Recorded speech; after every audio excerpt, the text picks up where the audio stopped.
Assalamualaikum warahmatullahi wabarakatuh. Nama saya Anjani Eksya Seva Pradana, NIM 0419100050, berasal dari kelas 3T Manajemen Universitas Islam Lamongan.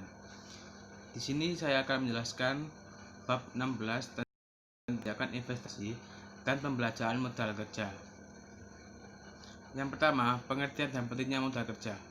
Modal kerja adalah jumlah dari aktiva lancar perusahaan yang digunakan untuk melakukan kegiatan operasi perusahaan. Terdapat dua konsep modal kerja yang digunakan. Yang pertama, modal kerja kotor atau gross working capital. Yang kedua, modal kerja bersih atau net working capital. Ada beberapa alasan modal kerja dianggap penting, yaitu pertama, dalam perusahaan manufaktur, sebagian besar aktivanya merupakan aktiva lancar. Jika jumlah investasi dalam modal kerja besar, maka perlu dikelola dengan baik. Yang kedua, ditinjau dari kegiatan manajer keuangan suatu perusahaan, lebih dari separuh waktunya tiap hari dialokasikan untuk mengelola aktiva lancar. Maka dari itu, modal kerja penting untuk menjaga kelancaran kegiatan perusahaan sehari-hari. Berikutnya, jangka waktu modal kerja. Yang pertama ada perusahaan dagang. Perusahaan dagang ini ada dua. Yang pertama, modal kerja terikat pada barang dagangan seperti itu yang di bawahnya. Yang kedua adalah modal kerja terikat pada piutang. Yang kedua ada perusahaan pabrikan. Perusahaan pabrikan ada 4 macamnya. Yang pertama, modal kerja terikat pada bahan baku. Yang kedua, modal kerja terikat pada proses produksi. Yang ketiga, modal kerja terikat pada barang jadi. Yang keempat, modal kerja terikat pada piutang. Kemudian yang ketiga, kebutuhan modal kerja. Besar kecilnya modal kerja dipengaruhi oleh dua faktor. Yang pertama, periode terikatnya modal kerja. Yang kedua, besarnya pengeluaran kas rata-rata.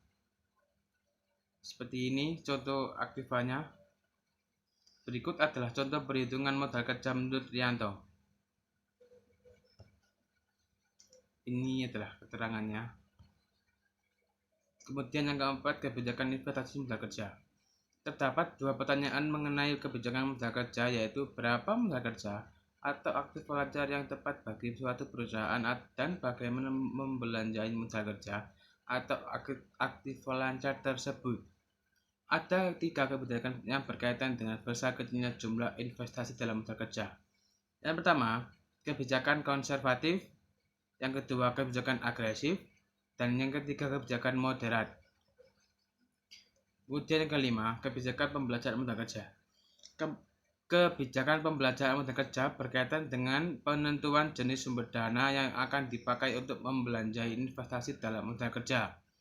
Terdapat 3 jenis pembelajaran modal kerja. Yang pertama, kebijakan pembelajaran modal kerja konservatif.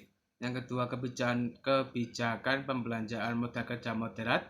Yang ketiga, kebijakan pembelajaran modal kerja agresif. Kemudian yang keenam, keuntungan dan kerugian pembelanjaan jangka pendek. Walaupun utang jangka pendek pada umumnya memiliki risiko yang lebih tinggi daripada utang jangka panjang, akan tetapi penggunaan utang jangka pendek juga memiliki keuntungan seperti kecepatan. Utang jangka pendek umumnya dapat diperoleh dalam kurun waktu yang lebih cepat dibandingkan utang jangka panjang. Yang kedua, fleksibilitas.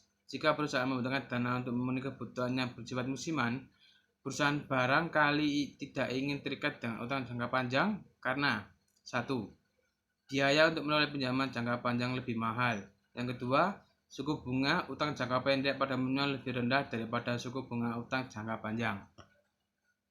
Sekalipun utang jangka panjang biayanya lebih murah daripada utang jangka panjang, tetapi ini memiliki risiko yang lebih besar dibanding dengan utang jangka panjang. Hal ini terjadi karena, pertama, jika perusahaan menggunakan utang jangka panjang, maka biaya bunganya akan relatif stabil untuk jangka relatif panjang. Dengan bila perusahaan menggunakan utang jangka pendek, biaya bunganya akan sangat berfluktuasi.